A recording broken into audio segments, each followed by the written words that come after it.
HNO3, H2SO4 and HNO3 सावर होता है। Test of HNO3 और H2SO4 sour in highly corrosive in nature. Highly corrosive in nature का क्या मतलब होता है? वो जल्दी, हाईली करोसिव हाँ मतलब वो हाईली बहुत कोरोस, बहुत रिएक्टिव होता है। हाँ वो बहुत रिएक्टिव होता है, मतलब अपने स्किन के साथ अगर वो रिएक्टिव होता रिएक्ट हो है, जाए। हाँ हाँ। तो इसको टेस्ट तो कर नहीं सकते, बिकॉज ये काफी, अगर टेस्ट करने जाओगे तो मुंह ही जल जाएगा, राइट। जल जाएगा। हाँ, तो ये एक हो गया। बाद में physical state.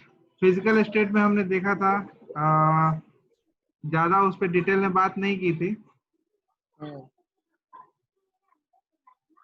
Boric acid, oxalic acid, ये दोनों सॉलिड एसिड है, राइट।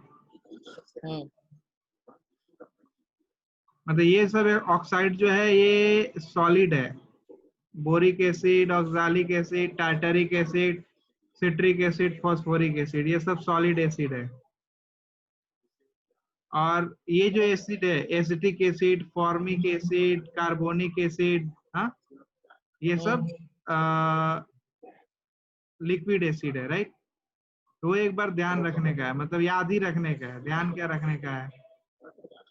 याद ही यहाँ पे रखने का इसमें, है। यहाँ पे जो लिखा है इन्होंने, वोलेटाइल वोलेटाइल एसिड या नॉन वोलेटाइल एसिड, मतलब क्या है? मतलब यहाँ पे लिखा है ना अंकल बाजू में, लिक्विड एसिड जो है यहाँ पे बाजू में लिखा है volatile acid. Volatile acid evaporates easily, और नॉन वॉलेटाइल और volatile non acid. Volatile, right, हाँ। मतलब वॉलेटाइल नॉन वॉलेटाइल है ना, मतलब वॉलेटाइल मतलब अगर उसको एयर में रखे तो वो धीरे धीरे वेपोराइज हो जाएगा, तो that is your volatile acid. Okay 100 degree के अंडर में वॉलेटाइल, जो 100 डिग्री के ऊपर होता है उसको नॉन वॉलेटाइल, H2SO4। एक ग्लास में अगर तुमने नाइट्रिक एसिड या इसमें से कोई भी रखा है एक ग्लास के अंदर, तो थोड़ी देर के बाद देखोगे तो धीरे धीरे ये कम होता जाएगा। ओके, और अगर H2SO4 को रखा तो? H2SO4 रखा तो कम नहीं होगा। ओके। ओके, तो ये है तुम्हारा एसिड का क्लासिफिकेशन। तो ये फिजिकल प्रॉपर्टी में पहला था तुम्हारा टेस्ट। टेस्ट में हमने हाँ। देखा कि टेस्ट तो मोस्टली उसका सावर ही होता है, लेकिन वो हाईली कोरोसिव नेचर का होता है तो उसको टेस्ट नहीं कर सकते, मुंह को जला देगा। ओके, स्किन के ऊपर ऊपर जो इफेक्ट रहता है, स्किन के ऊपर, स्किन को बर्न कर देता है। ओके, स्किन के ऊपर अगर डालेंगे तो स्किन को पूरा जला देता है वो। ओके, और सबसे जरूरी है उसका फिजिकल प्रॉपर्टी में इंडिकेटर के साथ कैसा बिहेव करता है। 3 तरह के इंडिकेटर हम देखेंगे, एक लिटमस, मिथाइल ऑरेंज और फेनोप्थलीन। ठीक है, तो लिटमस को जो है वो ब्लू से रेड कर देता है, मिथाइल ऑरेंज को पिंक कर देता है, और फेनोप्थलीन को कलरलेस ही रखता है। तो ये 3 इंडिकेटर है, तो ये क्लियरली याद रहने चाहिए। 4 जो चीजें है, पहला है टेस्ट, सावर इन टेस्ट। दूसरा प्रॉपर्टी है स्टेट, कौन से स्टेट में रहता है। ठीक है, और फिर तीसरा बाद प्रॉपर्टी में क्या है? स्किन पे कैसे इफेक्ट करता है? स्किन पे कैसे इफेक्ट, स्किन को बर्न कर देता है। और चौथा है इंडिकेटर। इंडिकेटर। तो ये 4 इफेक्ट अपने को एकदम क्लियरली फिजिकल प्रॉपर्टी पता होने चाहिए। क्वेश्चन आ सकता है ऐसे क्वेश्चन एग्जाम में कि what is the physical property of acid. ठीक है, हाँ या पता भी अंकल, होना चाहिए। हाँ, ये फेनोपेथेलिन जो है, हम्म, इधर इन्होंने लिखा है रिमेन्स कलरलेस, मतलब हाँ इसका जो ओरिजिनल कलर है, मतलब हाँ इसका जो ओरिजिनल कलर है वो भी कलरलेस ही होगा या फिर वो भी कोई दूसरा कलर है?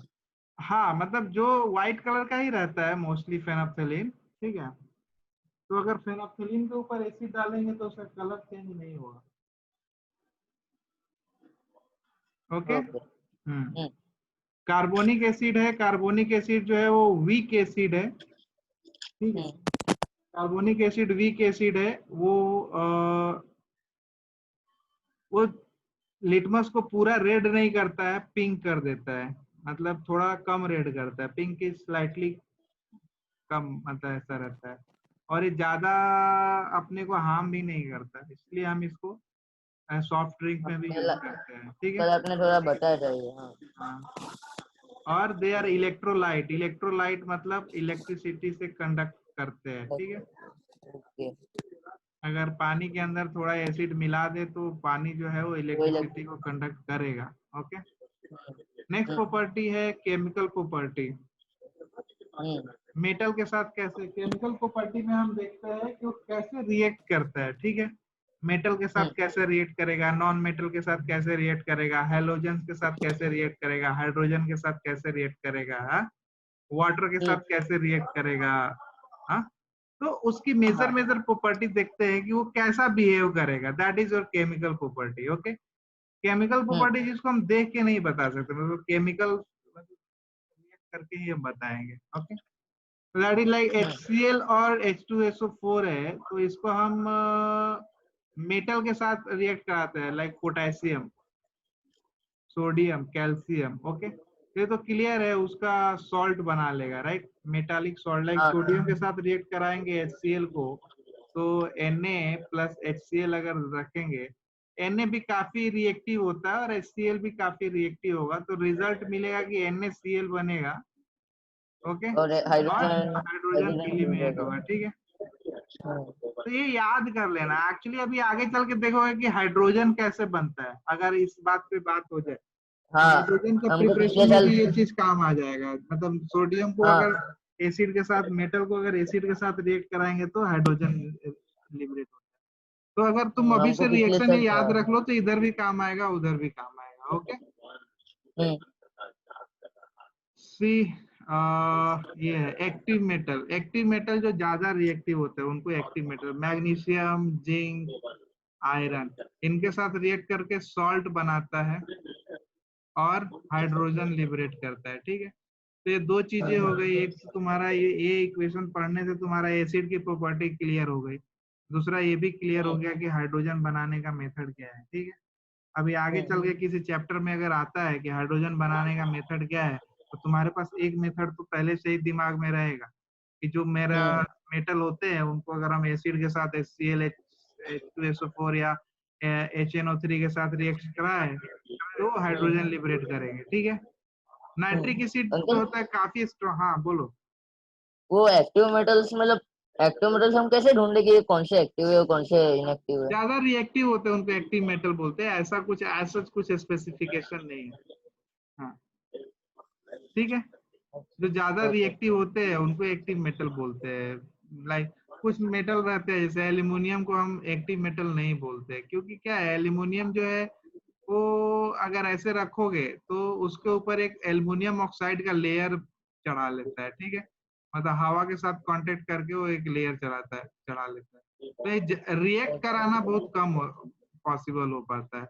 अगर एल्युमिनियम के साथ रिएक्ट कराना है तो पहले ये करके एल्युमिनियम ऑक्साइड का लेयर हटाना पड़ेगा, तब ये रिएक्टिव हो जाएगा एल्युमिनियम, ओके।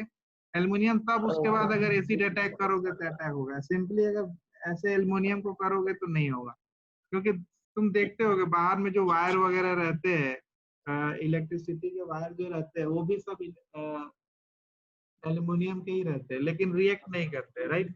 जबकि एल्युमिनियम जो है काफी रिएक्टिव एलिमेंट है। उसका रीजन ये है कि एल्युमिनियम जो है वो ऐसा, अगर कोई एल्युमिनियम पड़ा हुआ है तो उसके ऊपर एक लेयर बना लेता है एसिड का, सॉरी Al2O3 का एक ऑक्साइड का लेयर बना लेता है, ठीक है। तो Al2O3 का लेयर बना लेता है, तो वो फिर बाकी सबसे रिएक्ट कहीं करता नहीं है, ओके। तो ऐसे एक्टिव मेटल जो ज्यादा रिएक्टिव होते हैं उनको बोल सकते हैं, ठीक है, जिसके लिए अपने को हीट वगैरह की जरूरत नहीं है। अब मैग्नीशियम को अगर एसिड से रिएक्ट कराना है तो ज्यादा हीट करने की जरूरत नहीं है, जस्ट मैग्नीशियम ले लो और HCl के साथ रिएक्ट करा दो, ठीक है। हाँ, ठीक है। हाँ, तो अंकल ये हमको सॉल्ट फॉर्मेशन में भी यूज हो सकता है ना? मतलब सॉल्ट के जब हाँ, फॉर्म होता है तो ये उसमें भी यूज हो सकता है ना? हाँ, जैसे अगर हम अभी है ना केमिकल प्रॉपर्टीज देख रहे हैं, हाँ, इसमें एक्टिव मेटल और एसिड सॉल्ट बना रहे हैं, तो हम इसको प्रिपरेशन ऑफ सॉल्ट में भी यूज कर सकते हैं ना? हाँ, सॉल्ट तो ऐसे बन ही जाता है, कुछ प्रॉब्लम नहीं है। सॉल्ट तो तुम्हारा ऐसे भी मतलब एसिड बेस का कैसे भी रिएक्शन कराओगे सॉल्ट तो बन जाएगा, उसका कुछ प्रॉब्लम नहीं है। हाँ, बट ऐसा बोल सकते हैं, रिएक्शन उसमें भी दे सकते हैं। बट सॉल्ट बनाने के लिए मोस्टली जो रिएक्शन होता है एसिड और बेस का रिएक्शन कराते हैं तो सॉल्ट बनता है, ऐसा रिएक्शन सोच सकते हैं। ठीक है, now come to nitric acid. Nitric acid मैंने जैसा बताया था पहले, बहुत स्ट्रॉन्ग एसिड होता है। ओके, इसको HNO3 से हम रिप्रेजेंट करते हैं। Okay, HNO3 very strong oxidizing agent है, ऑक्सीडाइज भी करता है। ठीक है, अगर मैग्नीज को अगर HNO3 से रिएक्ट कराएंगे तो मैग्नीज नाइट्रेट बना लेगा और हाइड्रोजन रिलीवरेट करेगा। ठीक है, बट केयरफुल रहना है इधर कि HNO3 को काफी डाइल्यूट फॉर्म में रखना है, बहुत ज्यादा कॉन्सेंट्रेटेड नहीं रखना है, नहीं तो क्या है धमाका हो जाएगा, मतलब एकदम से सब जगह आग लग जाएगा। ओके,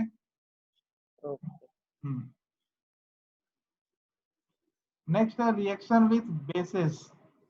बेस के साथ कैसा रिएक्शन होता है, ये तो था कि मेटल के साथ कैसा रिएक्शन होता है। बेस के साथ तो अपने को पहले से ही पता ही है, इसको न्यूट्रलाइजेशन रिएक्शन बोलते हैं। बेस को न्यूट्रलाइज कर देता है। ठीक है, जैसे कॉपर ऑक्साइड एक बेस है, उसको अगर H2SO4 के साथ रिएक्ट कराओगे तो CuSO4 कॉपर सल्फेट का सॉल्ट बना लेगा। ये मोस्टली ब्लू कलर का होता है। ठीक है, अगर कॉपर ऑक्साइड को अगर सल्फ्यूरिक एसिड के साथ रिएक्ट कराओगे तो कॉपर सल्फेट बना लेगा और वाटर लिबरेट होगा। ये तो बहुत सिंपल है, इसको न्यूट्रलाइजेशन रिएक्शन बोलते हैं। हेलो, हाँ, इसको न्यूट्रलाइजेशन रिएक्शन ही बोलते हैं। एसिड और बेस मिल के सॉल्ट बनाते हैं और वाटर रिलीज करते हैं। ठीक है, that is your neutralization reaction. Got it? तो ये एक न्यूट्रलाइजेशन रिएक्शन है, एसिड और बेस मिल के बनाते हैं, एसिड और बेस मिल के सॉल्ट बनाते हैं और सॉल्ट प्लस वाटर बनाते हैं। ये तो हमने काफी बार देखा है। NaO है, sodium hydroxide. Sodium hydroxide strong base है, HNO3 एक स्ट्रॉन्ग एसिड है, दोनों को मिलाएंगे एकदम ब्लास्ट हो जाएगा, NaNO3 बनेगा और H2O बनेगा। ठीक है, ये तो अपने को पहले से पता है। तो दो प्रॉपर्टी हो गए। फिजिकल प्रॉपर्टी हमने कितने पढ़े? 5 फिजिकल प्रॉपर्टी पढ़े। केमिकल प्रॉपर्टी पहला हमने पढ़ा कि वो एसिड मेटल के साथ कैसा रिएक्ट करेगा। एसिड मेटल के साथ रिएक्ट करके सॉल्ट बनाता है और हाइड्रोजन लिबरेट करता है। ठीक है, दूसरा प्रॉपर्टी केमिकल होता है कि बेस के साथ कैसा करेगा, तो बेस को न्यूट्रलाइज कर देता है। ठीक है, बेस को न्यूट्रलाइज करके सॉल्ट बनाता है और वाटर लिबरेट करता है। कार्बोनेट के साथ कैसा करेगा रिएक्शन? ठीक है, कार्बोनेट के साथ जो रिएक्शन करता है वो काइंड ऑफ डिस्प्लेसमेंट रिएक्शन बोल सकते हो। Cl इसके साथ ऐड हो जाएगा और कार्बन डाइऑक्साइड बाहर निकलेगा। कार्बोनेट के साथ रिएक्ट करके इंपॉर्टेंट है कि कार्बन डाइऑक्साइड बाहर निकलेगा। ओके, मोस्टली जो कार्बोनेट हम पढ़ते हैं, कैल्शियम कार्बोनेट बहुत फेमस कार्बोनेट है, बाकी के भी कार्बोनेट होते ही है, मैग्नीशियम कार्बोनेट भी होते हैं, सोडियम कार्बोनेट भी होते हैं। इसको लाइमस्टोन भी कहते हैं ना, हाँ, CaCO3 CaCO3 को लाइमस्टोन भी कहते हैं। ठीक है, तो एक कार्बोनेट के साथ जब एसिड का रिएक्शन कराओगे, सिंपल सी, तुमको प्रॉपर्टी कैसे याद रखनी है वो इम्पोर्टेंट है। ठीक है, इतने सारे रिएक्शन है, इतनी सारी चीजें पढ़ रहे हो, बट एक जुबान पे याद रहना जो बोलते हैं ना, वो जुबान पे याद रहेगी। क्या याद रहेगी? पहली प्रॉपर्टी, मेटल के साथ रिएक्ट करके सॉल्ट बनाता है, हाइड्रोजन लिबरेट करता है। सिंपल। ओके, सॉल्ट बनाता है, हाइड्रोजन लिबरेट करता है, 2 रिएक्शन लिख दिया, पूरा फुल मार्क्स मिलेगा। ठीक है, दूसरा, बेस के साथ क्या रिएक्शन होता है एसिड का? बेस के साथ रिएक्शन करता है, सॉल्ट बनाता है, वाटर निकलता है। एकदम सिंपल। ओके, तो ये जो इतना कुछ लिखा हुआ है, लेकिन तुमको कैसे बोलना है वो इम्पोर्टेंट है। तुमको याद कैसे रखना है, तुमको किस वे में कॉन्सेप्ट रखना है, that is important. Okay, carbonate के साथ कैसे रिएक्ट करता है? कार्बोनेट के साथ रिएक्ट करके सॉल्ट बनाता है, वाटर बनाता है। सी, सॉल्ट और वाटर तो बेस के साथ भी बनाता है। इंपॉर्टेंट क्या है यहाँ पे?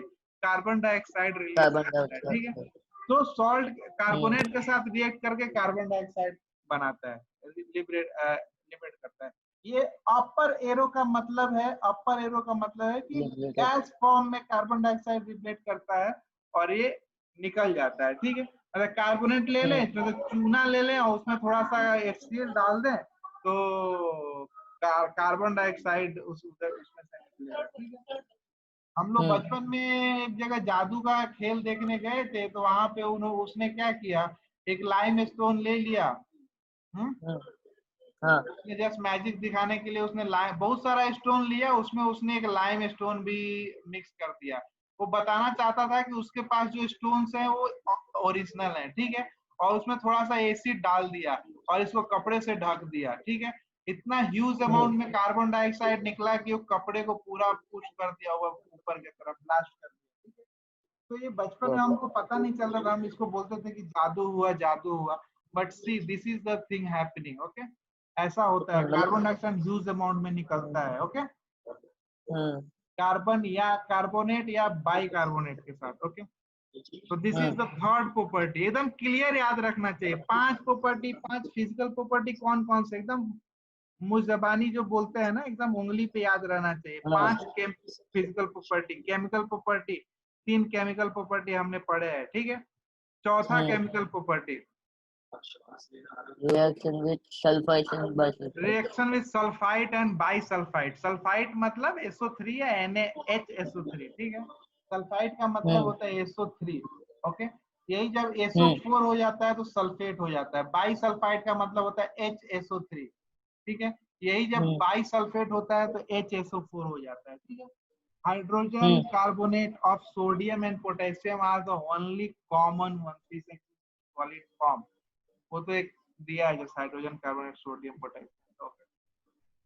सल्फाइड के साथ रिएक्ट करता है तो क्या होगा, इंपॉर्टेंट क्या है, सॉल्ट और वाटर तो बनाता ही है, इंपॉर्टेंट क्या है यहाँ पे, सल्फर डाइऑक्साइड SO2 निकलता है, ठीक है। तो SO2 और CO2 दोनों की प्रॉपर्टी अगर देखोगे तो सेम ही होती है।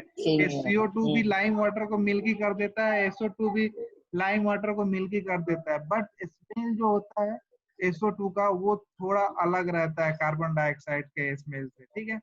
कार्बन डाइऑक्साइड का भी स्मेल कुछ होता नहीं, इसका थोड़ा स्मेल अलग रहता है SO2 का, ओके। तो तुम देखोगे जैसा CO2 के कार्बोनेट के साथ बिहेव किया था, वैसा ही सल्फाइड के साथ बिहेव किया। मतलब जैसा CO3 के साथ बिहेव किया था, वैसा ही SO3 के साथ बिहेव किया, ओके। सल्फाइड, सल्फाइड मतलब S जहां पे रहता है, जैसे हाइड्रोजन सल्फाइड HS, ठीक है। हाइड्रोजन सल्फाइड भी एक एसिड ही है, ठीक है। HS हो गया। जिंक सल्फाइड और फेरस सल्फाइड दो फेमस सल्फाइड है। वैसे कॉपर सल्फाइड भी काफी फेमस है, ठीक है। फेमस इन द सेंस मतलब इसका काफी ज्यादा इस्तेमाल लोग करते हैं इन जनरल लैब में या प्रैक्टिकल इसमें, okay. Acid with metal sulphide to liberate hydrogen sulphide, ठीक है। मेटल सल्फाइड के साथ रिएक्ट करके हाइड्रोजन सल्फाइड। इंपॉर्टेंट क्या है यहाँ पे कि हाइड्रोजन सल्फाइड बना रहा है, H2S not H2O, okay, H2S, okay.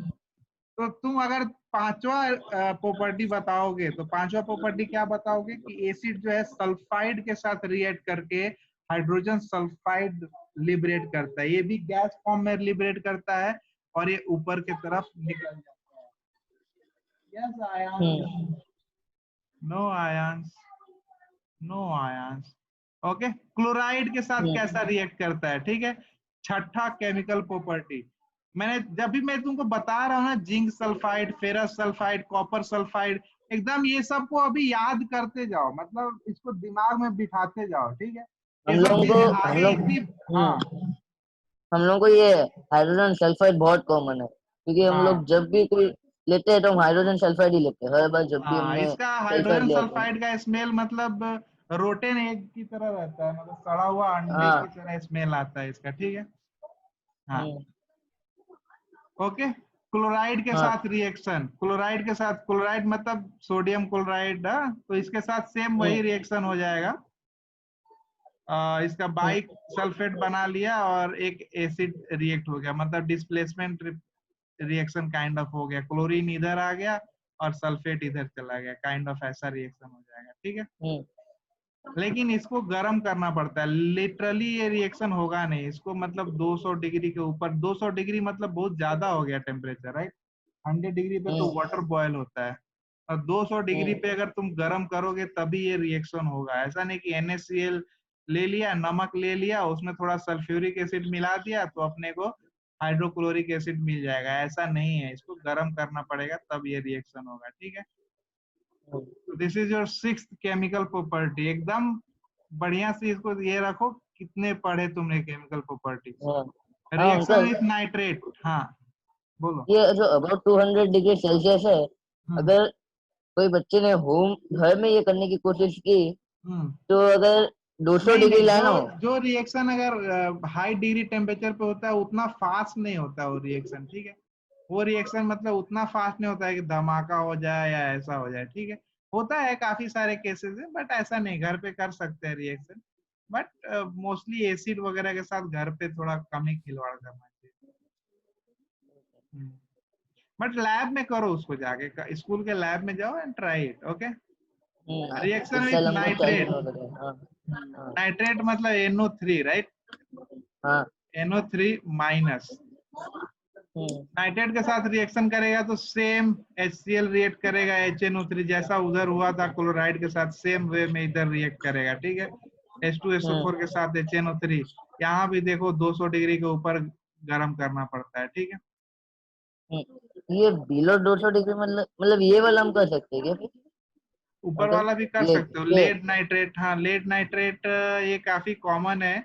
Lead nitrate भी ये मुझे लगा पेंट वगैरह में यूज करते हैं, लेड नाइट्रेट, हम्म ठीक है। Hmm general use of some acid, acid के यूज क्या होते हैं, सी। अभी तुम जो देख रहे हो ना, जो पैटर्न हमने पढ़ा अभी, अभी आगे हम्म चल के सारे हम इसी पैटर्न में पढ़ेंगे। सबसे पहले हमने क्लासिफिकेशन पढ़ा, क्लासिफिकेशन के बाद फिजिकल प्रॉपर्टी, केमिकल प्रॉपर्टी पढ़ा, ओके। और उसके बाद इसका यूज पढ़ रहा है, ठीक है। सी मतलब सब चीजें ऐसे ही होती रहेगी, मतलब एसिड बेस के लिए, एसिड के लिए कर रहे हैं, सेम चीज बेस के लिए भी होगा। बेस के लिए भी उसका क्लासिफिकेशन पढ़ेंगे, हाँ, उसकी हम्म फिजिकल और केमिकल प्रॉपर्टी पढ़ेंगे, उसके बाद उसके यूजेस पढ़ेंगे, ठीक है। और ये आगे भी काफी चलेगा, मतलब अगर हम आगे भी बहुत सारी चीजें देंगे जिसको सेम पैटर्न पे पढ़ना रहेगा, तो डोंट मतलब अभी पहली बार पढ़ रहे हो, बट आगे यही पैटर्न चलता रहेगा। जैसे हाइड्रोजन हम्म पेरोक्साइड की बात करेंगे, तो हाइड्रोजन पेरोक्साइड की chemical physical property, use, reaction, okay. तो यही पैटर्न चलता रहेगा किसी भी चीज का, ओके। तो तुमको याद करने का तरीका भी यही रखना चाहिए। सपोज अगर किसी ने पूछा कि सल्फ्यूरिक एसिड, तो सल्फ्यूरिक एसिड का क्या होता है, केमिकल फिजिकल प्रॉपर्टी, यूज क्या होता है, ये सब चीजें तुमको एकदम पता होना चाहिए, ठीक है। मतलब अभी पढ़ा नहीं है, बट जब पढ़ोगे तो यही एक पैटर्न रिपीट होता रहेगा, ओके। चलो, एसिड का यूज क्या होता है, बोरिक एसिड को आई वॉश के लिए यूज करते हैं। अगर आंख में कुछ चला गया, अगर काम करते करते कुछ आंख में चला गया ऐसे, तो ये तुमको याद रखना है, just this is not that much science, just याद रखना है कहाँ कहाँ पे यूज करते हैं, ठीक है। हम्म हम्म। उसके बाद ठीक है, अभी इंडेक्स क्वेश्चन ये मैं मैसेज कर दूंगा, ये एज ए ठीक है होमवर्क करके रखना, ठीक है। ठीक है। ओके, सेम ओके, बेस का हो गया, ओके। बेस का जो पूरा मैंने वैसा का बोला था, वैसा ही है। हाँ?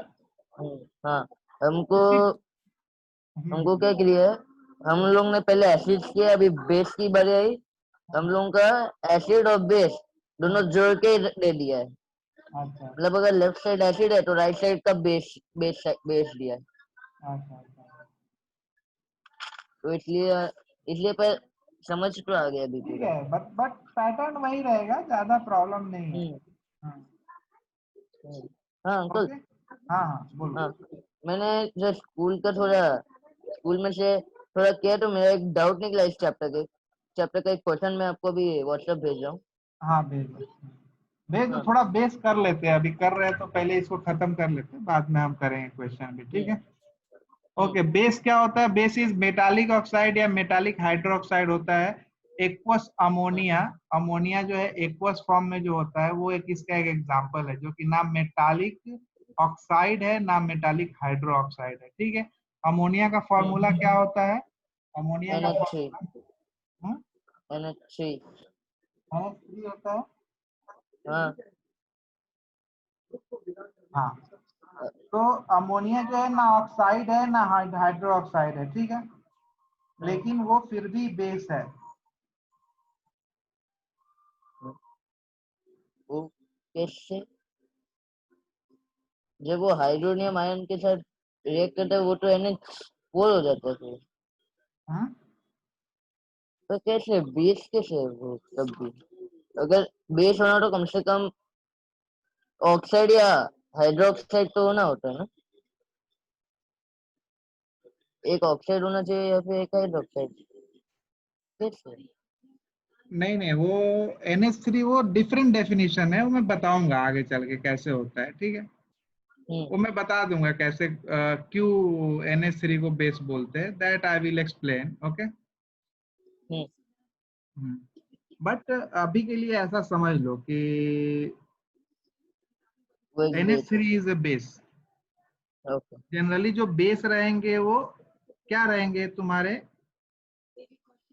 बेस बेस बेस बेस जो तो रहेंगे बेस ही ऑक्साइड रहेंगे। या हाइड्रो ऑक्साइड रहेंगे, ऑक्साइड लेकिन रहेंगे। ये केस में थोड़ा अलग रहेगा, ठीक है। अलग है। हम्म, हम्म।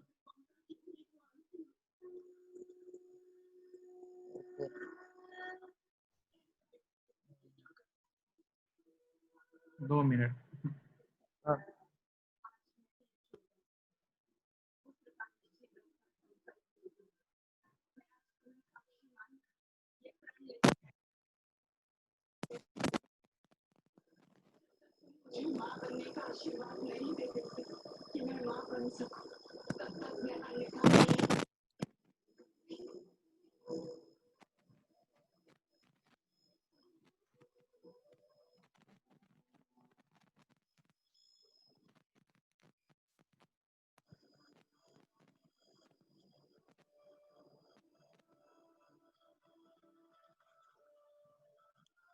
आई। हाँ, तो हाँ बेस क्या हाँ होते बोलो। हैं, मेटालिक ऑक्साइड या मेटालिक हाइड्रोक्साइड। मेटालिक ऑक्साइड में जैसे तुम्हारा कॉपर ऑक्साइड हो गया, मैग्नीशियम हाइड्रोक्साइड हो गया, इसके अलावा भी हमने सोडियम हाइड्रोक्साइड, एल्युमिनियम हाइड्रोक्साइड बहुत सारे पढ़े हैं, राइट। बेस में तो हमने हम्म। कितने सारे पढ़े हैं, राइट। तो हम्म। ये होते हैं बेस। बट NH3 भी बेस है because of some other reason, क्योंकि इसके पास एक लोन पेयर बच जाता है। तो जहां भी लोन पेयर बचा हुआ रहता है, जो चीज इलेक्ट्रॉन डोनेट कर सकता है वो भी एक बेस की तरह काम करता है, ठीक है। हम्म। समझे? हाँ। तो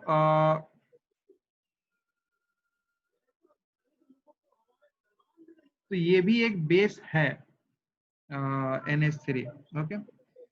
इसको लेविस बेस बोलते हैं। बेस अगर HCl के साथ रिएक्ट करेगा, मतलब एसिड के साथ रिएक्ट करेगा, तो हमने पहले पढ़ा है सॉल्ट बनाएंगे और वाटर बनाएंगे, राइट। यही होता है।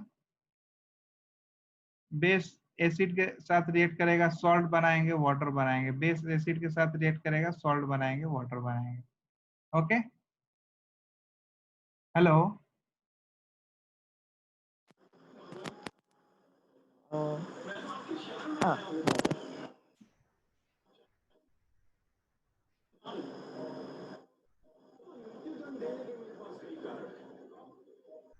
बेसिक ऑक्साइड मेटालिक ऑक्साइड होते हैं जो कि O2- कंटेन करते हैं, एसिड के साथ रिएक्ट करके सॉल्ट और वाटर बनाते हैं, ठीक है। हेलो। हाँ वो शायद से नेट, एक ही मिनट। हाँ हाँ, देख। हाँ हो गया। हाँ हो गया, चलो आ जाइए अंकल। तो जैसा तुम्हारा हमने एसिड का पढ़ा था वैसा ही बेस का रहेगा, ओके। हम्म। बेस ऑक्साइड होता है और बेस हाइड्रो ऑक्साइड होता है, एसिड के साथ मिलके सॉल्ट बनाते हैं, okay. Alkali is a basic hydroxide when dissolve in water produce hydroxyl ion, okay. Hmm. Alkali metal पता है ना किसको बोलते हैं? हाँ अल्कली मेटल्स, पहले ग्रुप के जितने भी मेटल्स है वो सारे अल्कली मेटल्स के हैं। हाँ। Group 1 metals. हाँ याद है। तो uncle mostly basis alkali metal से ही बनते हैं। नहीं, किसी भी मेटल से बनेंगे। बेस जो है वो किसी भी मेटल ऑक्साइड मेटल के साथ रिएक्ट करके ही बनेंगे, ऐसा नहीं, जरूरी नहीं है वो, ठीक है। हाँ। हम्म। जरूरी नहीं है कि अल्कली से ही बने, किसी से भी बन सकते हैं। Okay, sodium hydroxide, potassium hydroxide, ये सब मेजर अपने बेस है जो हमने मतलब मेजर बेस यूज कैटेगरी जो करते हम हैं। आगे यूज करेंगे, ठीक है। ओके, NaOH और KOH काफी स्ट्रॉन्ग बेस है। ओके, कुछ बेस जैसे फेरिक ऑक्साइड, फेरिक हाइड्रोक्साइड और क्यूप्रिक हाइड्रोक्साइड, ये भी एक बेस है, लेकिन ये वाटर में इनसॉल्युबल होते हैं। मतलब ये अपने एक्वस सॉल्यूशन में नहीं रहते। हाँ, मतलब वाटर में इसको घोल नहीं सकते, ठीक है। मतलब इनसॉल्युबल रहेंगे। कैसे सैंड इनसॉल्युबल रहता है, सैंड को वाटर में डालोगे तो घुलेगा नहीं ना वो, वो वैसे नीचे ही के रहता नीचे है। ही रहते हैं। हाँ, हम्म, ठीक है। हम्म, तो सेम केस यहाँ पे रहता है, on the basis of their strength, strength, यहाँ पे क्लासिफिकेशन करेंगे हम। ओके, क्लासिफिकेशन हम्म, जैसे हम पहले एक सबका क्लासिफिकेशन किया है हमने, हम्म, एसिड का जैसे बस इधर, क्लासिफिकेशन किया है स्ट्रेंथ के बेसिस पे, वीक बेस और स्ट्रॉन्ग बेस, राइट। कैसे हमने वीक हम्म, एसिड और स्ट्रॉन्ग एसिड किया था, जिसका डिग्री ऑफ हम्म, आयनाइजेशन और 30 से इधर 30% से 30 से ज्यादा ज्यादा था, उसको स्ट्रॉन्ग एसिड बोला था। जिसका डिग्री ऑफ आयनाइजेशन 30% से कम। कम होगा उसको वीक बोला था, राइट। सेम वे तो यहाँ पे हम अंकल, बात करें। हाँ बोलो। तो अगर वो 30 है तो 30 एग्जैक्ट है तो स्ट्रॉन्ग 30%। में ही आएगा, ऐसा नहीं है बहुत ऐसा बहुत ज्यादा क्लियर कट बाउंड्री नहीं रहता है, बट मतलब इसमें केमिस्ट्री में, सी केमिस्ट्री क्या है, is a study of nature, right. तो स्टडी ऑफ नेचर है, तो नेचर में बहुत सारी चीजें होती है जो कि क्लियर कट ऐसा फॉलो नहीं करती है ना रूल, राइट। अगर लास्ट ईयर 15 जून को अगर बारिश चालू हुई थी, जरूरी नहीं है कि इस बार 15 जून को ही चालू होगी, राइट। बट हम एक एस्टिमेट बता सकते हैं कि मोस्टली आसपास 15 जून के आसपास बारिश चालू होती है। These are the natural things जो कि मतलब हम उसके आसपास का कुछ प्रेडिक्शन बता सकते हैं, ठीक है। ओके, तो एक हो गया तुम्हारा स्ट्रेंथ के बेसिस पे, दूसरा हो गया एसिडिटी के बेसिस पे। जैसा हमने एसिड में पढ़ा था बेसिसिटी के उसमें बेसिस बेसिस, पे, हाँ मतलब उसमें एक एसिड कितने बेस को न्यूट्रलाइज करता था, सेम वे यहाँ पे एक यहाँ पे बेस कितने एसिड को न्यूट्रलाइज करेगा, दैट इज इंपॉर्टेंट। ओके, तो on the basis of acidity, acidity में अगर देखोगे तो NaOH सिंपल है, जितना OH रहेगा उसके हिसाब से बोल सकते हो। लाइक NaOH जो है, इसके पास एक OH है, तो ये एक तो एसिड को ये न्यूट्रलाइज कर सकता है, ठीक है। लेकिन अगर वही हम देखें कि अगर MgOH होल ट्वाइस, तो ये दो को इसकी कर सकता है। बेसिसिटी 2 है, ठीक है। तो एक हम्म, मोनो एसिडिक बेस हो जाएगा और एक mono acidic di acidic base हो जाएगा। ओके, हम्म, समझे। तो ऐसा हम्म, केस रहता है। हाँ, mono acidic base, di acidic base. Mono acidic base में मोनो मतलब वन, हमने पहले भी पढ़ा है। मोनो का मतलब होता है एक, मतलब इसमें वन, एक OH हो या एक चीज हो केमिस्ट्री में, उसको मोनो से हम रिप्रेजेंट करते हैं। Like NaOH, NaOH comes under OH, एक ही H है, तो ये मोनो एसिडिक बेस हो गया। ओके, डाई एसिडिक बेस में जो दो होते हैं। जिसके पास दो मोल एसिड को न्यूट्रलाइज करने की कैपेसिटी हो, उसको डाई एसिडिक बोलेंगे। जैसे calcium hydroxide, copper hydroxide, magnesium hydroxide. Okay, वैसे ही tri acidic base, aluminium hydroxide, ferrous hydroxide. Okay, तो ये क्लासिफिकेशन हो गया। सेम प्रिपरेशन जैसा हम, हाँ हमने एसिड में प्रिपरेशन भी पढ़ा था ना, हाँ, उसी पैटर्न वही चल रहा है जैसा हमने वहां पढ़ा था। क्लासिफिकेशन पढ़ा था, फिर प्रिपरेशन पढ़ा था। डिप्रेशन। ओके, सेम पैटर्न पे हम यहाँ भी जा रहे हैं। क्लासिफिकेशन पढ़ा, अभी प्रिपरेशन पढ़ रहे हैं। बेस को बनाते कैसे, मेटल को अगर ऑक्सीजन के साथ रिएक्ट कराएंगे तो उसके ऑक्साइड बनेंगे, और मेटल के ऑक्साइड बेस होते हैं, right. It is as simple as that. और सोडियम को ऑक्सीजन के साथ रिएक्ट करने की जरूरत ही नहीं है, सोडियम को जस्ट हवा में रख दो, रिएक्ट करके बेस बना लेगा। ओके, वाटर के साथ रिएक्ट कराएंगे, सोडियम को वाटर के साथ रिएक्ट कराएंगे तो NaOH बनाएगा, ठीक है। ये सब रिएक्शन बहुत फास्ट होता है। Okay, it is very simple. जैसा हमने बस हाँ ये सब रिएक्शन हम दोबारा तिबारा पढ़ रहे हैं। Acting of water on a soluble metal oxide, ठीक है। वाटर को अगर मेटल ऑक्साइड के साथ रिएक्ट करेंगे तो मतलब मेटल ऑक्साइड तो ऑलरेडी एक बेस हाइड्रोक्साइड तो है बनेगा। ही, बट एक NaOH स्ट्रॉन्ग बेस बना लेगा, like potassium hydroxide, calcium hydroxide. Okay, next है डबल डिकम्पोजिशन। मतलब FeCl3 को अगर किसी सॉल्ट को बेस के साथ रिएक्ट कराएंगे तो दूसरा एक बेस बनेगा, दैट इज ओके। अंकल चार मेथड हो गए। aqueous solution of salt with a base precipitate the respective metallic hydroxide. Oxygen और मेटल सल्फाइड। मेटल सल्फाइड सी, यहाँ भी दो मेटल सल्फाइड पढ़ रहा है जो हमने वहां पढ़ा था, राइट। वहां भी हमने जिंक और लेड का सल्फाइड पढ़ा था, यहाँ भी हम जिंक और लेड का सल्फाइड पढ़ रहे हैं। मैंने तभी बोला था ये बहुत फेमस सल्फाइड है। तो सल्फाइड, मेटल सल्फाइड को जब ऑक्सीजन से रिएक्ट कराते हैं तो जिंक ऑक्साइड बनता है। Zinc oxide is the basic character और सल्फर डाइऑक्साइड रिलीज होता है। डिकम्पोजिशन करेंगे, कैल्शियम कार्बोनेट को गर्म करेंगे तो कैल्शियम ऑक्साइड बनेगा और कार्बन डाइऑक्साइड रिलीज होगा, ठीक है। सेम वे अगर नाइट्रेट को गर्म करेंगे तो ऑक्साइड बनेगा और NO2 रिलीज होगा, nitrogen dioxide. Okay, nitrogen hydroxide is prepared by heating sodium carbonate with slack lime. Slack line slag lime मतलब कैल्शियम हाइड्रोक्साइड, ठीक है। कैल्शियम हाइड्रोक्साइड को अगर सोडियम कार्बोनेट के साथ गर्म करेंगे तो कैल्शियम कार्बोनेट बनेगा। हाँ और तो अंकल हाँ,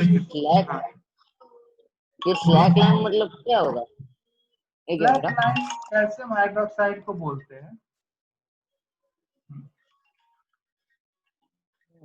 कैल्शियम कार्बोनेट को लाइम स्टोन बोलते हैं, इसको स्लैग लाइम बोलते हैं। तुम देखोगे कैल्शियम कार्बोनेट जो होता है, जो हम बाहर से चूना खरीद के लाते हैं, व्हाइट, कभी पुचारा वगैरह के लिए घर के लिए लेके आते रहेंगे, तो ऐसा स्टोन जो रहता है that is calcium lime stone होता है। और उसको जब हम पानी में डालते हैं तो कैल्शियम हाइड्रोक्साइड बनता है, ठीक है।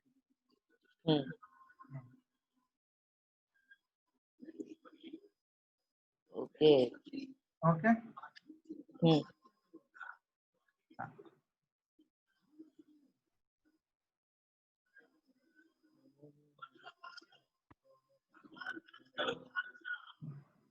दूसरा है अमोनियम हाइड्रोक्साइड। कैसे प्रिपेयर करते हैं? अमोनिया को वाटर के साथ रिएक्ट कराएंगे तो अमोनियम हाइड्रोक्साइड बन जाएगा, ठीक है। प्रॉपर्टीज जैसे वहां पढ़ा था वैसे यहाँ भी एक प्रॉपर्टी पढ़ेंगे हम। ओके, प्रॉपर्टी यहाँ पे फिजिकल प्रॉपर्टी और केमिकल प्रॉपर्टी जैसे उधर पढ़ा था इधर पढ़ेंगे। ओके, केमिकल प्रॉपर्टी तो ये सब जैसे उधर किया था वैसे ही सेम करेंगे यहाँ पे और उनके पूरा रिएक्शन पूरा वैसा का ही करेंगे। होता है। ओके, हाँ हाँ बोलो। ये जो अभी हम जैसे आप नीचे स्क्रॉल कर हाँ बोलो। नीचे पीएच आया था, इंडिकेटर के लिए हम यूज करते हैं ना वो पीएच, पीएच, हाँ हाँ। तो उसका फुल फॉर्म क्या है? मैं सर से भी पूछा, मैम से भी पूछा, गूगल पे भी नहीं नहीं, सर्च मारा, पीएच का मेरे कुछ फुल फॉर्म को नहीं होता है। सी केमिस्ट्री में मैं बताता हूँ, पीएच का कुछ फुल फॉर्म नहीं होता है। जस्ट कॉन्सेंट्रेशन, किसी भी चीज के कॉन्सेंट्रेशन को रिप्रेजेंट करने के लिए पीएच का यूज किया जाता है, ठीक है। कॉन्सेंट्रेशन मैंने बताया था लास्ट क्लास में हाँ कि जब क्वेश्चन वाटर के अंदर हम कुछ एसिड अगर डाल देते हैं, मान लो कि 5 लीटर वाटर लिया और उसके अंदर हमने 10 मॉल मोल मॉल एसिड डाल मोल दिया, तो डाले। इसका कॉन्सेंट्रेशन क्या आएगा? अगर HCl डाला है तो उसको ऐसा रिप्रेजेंट करते हैं कि HCl equal to concentration of HCl equal to 10/5, मतलब 2 मोलर हो गया, राइट। तो ऐसा हम कॉन्सेंट्रेशन बताते हैं। कॉन्सेंट्रेशन बताने का दूसरा तरीका है पीएच ऑल्सो। ओके, मतलब हम ऐसा भी लिख सकते हैं P of HCl, इसका मतलब भी कॉन्सेंट्रेशन हुआ, but that is equal to minus log base 10 concentration of HCl, ठीक है। तो कहीं भी अगर P लगा देंगे तो माइनस ये वाला टर्म जो है अपने आप आ जाएगा, ये वाला टर्म आ जाएगा वहां पे। तो ये पीएच, तो अगर हाइड्रोजन का कॉन्सेंट्रेशन निकालना है, मान लो कि एक हाइड्रोजन का कॉन्सेंट्रेशन -10⁻⁶ है, ठीक है। तो हम कैसा रिप्रेजेंट करेंगे कि H+ जो है, H+ का कॉन्सेंट्रेशन इतना है, ठीक है। लेकिन ऐसा लोगों को बताना इज वेरी डिफिकल्ट, राइट। ऐसा किसी केमिकल के डब्बे पे या एसिड पे ऐसा लिखा हुआ नहीं रहता है कि हाइड्रोजन का कॉन्सेंट्रेशन इतना है, इसीलिए इसको पीएच फॉर्म में लिखा रहता है। जैसा मैंने बताया, अगर पीएच लगा दिया तो क्या हो जाएगा, माइनस लॉग 10⁻⁻⁶, मतलब इसका पीएच आ गया 6। तो किसी का कॉन्सेंट्रेशन अगर तुम लिख रहे हो 10⁻⁻⁶, उसकी जगह तुम लिखोगे कि उसका पीएच 6 है तो भी चलेगा, ठीक है। अगर H+ का कॉन्सेंट्रेशन दिखाना है, तो अगर OH- का कॉन्सेंट्रेशन दिखाना है तो POH लिखते हैं, ठीक है। अगर किसी और चीज का कॉन्सेंट्रेशन दिखाना है, अगर HCl का या किसी और आयन का, क्लोरीन का कॉन्सेंट्रेशन दिखाना है तो PCl लिखेंगे, ठीक है। तो it is just a representation of concentration, but जैसा मैंने पहले बताया, concentration is actually ratio of कितना मोल डाला और कितना वॉल्यूम पानी है, राइट। उसी का रेशियो है कॉन्सेंट्रेशन। तो कॉन्सेंट्रेशन अगर उसका रेशियो है तो जस्ट ए सेकेंड ना।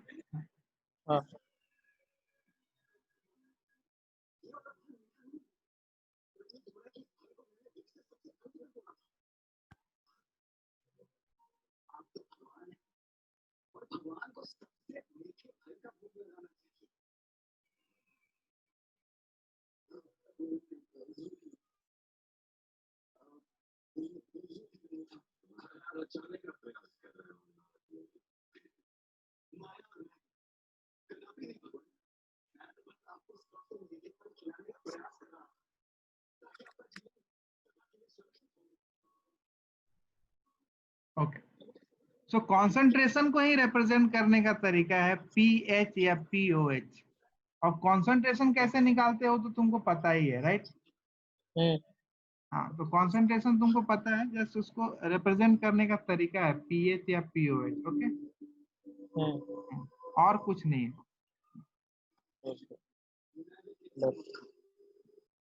और वो जो मैंने आपको व्हाट्सएप पे सेंड किया वो एक बार डाउट क्लियर कर दो, फिर हो जाएगा। हाँ, मैं बताता हूँ। हाँ,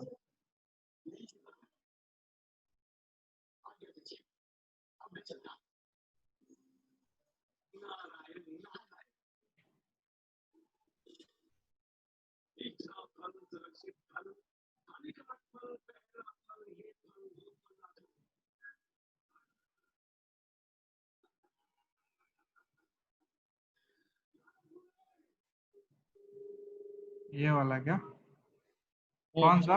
इसमें इसमें क्वेश्चन 10 शायद से ब्लर हो गया, क्वेश्चन 10 है।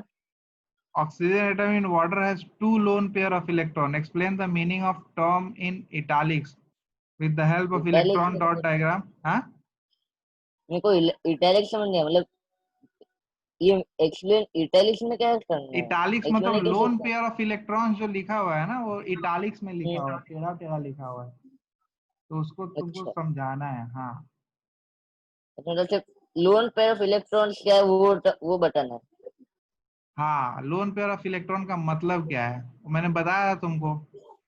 हाँ, the electrons which does not react in a हाँ, react are called the electrons which does not react during a नहीं, हाँ, जैसे ऑक्सीजन में जो रिएक्ट क्या atom atom two lone pair of electron, मतलब H2O में देखोगे तो ऑक्सीजन के आउटर सेल में 6 इलेक्ट्रॉन होते हैं, जिसमें से एक तो दो वाटर दो हाइड्रोजन के हाइड्रोजन साथ रिएक्ट कर जाते हैं, लेकिन दो और दो वैसे। इलेक्ट्रॉन, 4 इलेक्ट्रॉन जो है बचे रहते हैं, ठीक है। तो इसी को हम हम्म बोलते हैं लोन पेयर इलेक्ट्रॉन। हम्म समझ गए? हाँ, हम्म,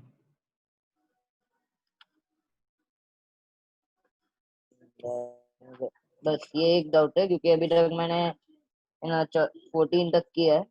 हम्म, मैंने अभी मैंने जस्ट चालू किया था, आज ही चालू किया था, तो हम्म। मैंने 14 तक कर लिया अभी। और और और कुछ है डाउट? ना, अभी और नहीं है, अभी तो। ठीक है, कल के इसमें मैं तुमको ये इंडेक्स क्वेश्चन भेजता हूँ, वो करके बताओ। ओके। ठीक है। हम्म। ठीक है, फिर इधर ही क्लोज करते हैं क्लास। हाँ। ओके। हाँ अंकल, हाँ बोलो। आपका यूट्यूब का चैनल, मतलब आपके चैनल का नाम क्या है? मैं मैसेज करता हूँ, ये वीडियो डालता हूँ और वो मैं तुमको शेयर करता हूँ। ठीक है। हाँ, वैसे बेस्ट एक्सप्लेन्ड है। हाँ। हाँ ठीक है। हम्म, मैं भेजता हूँ। हाँ। हाँ।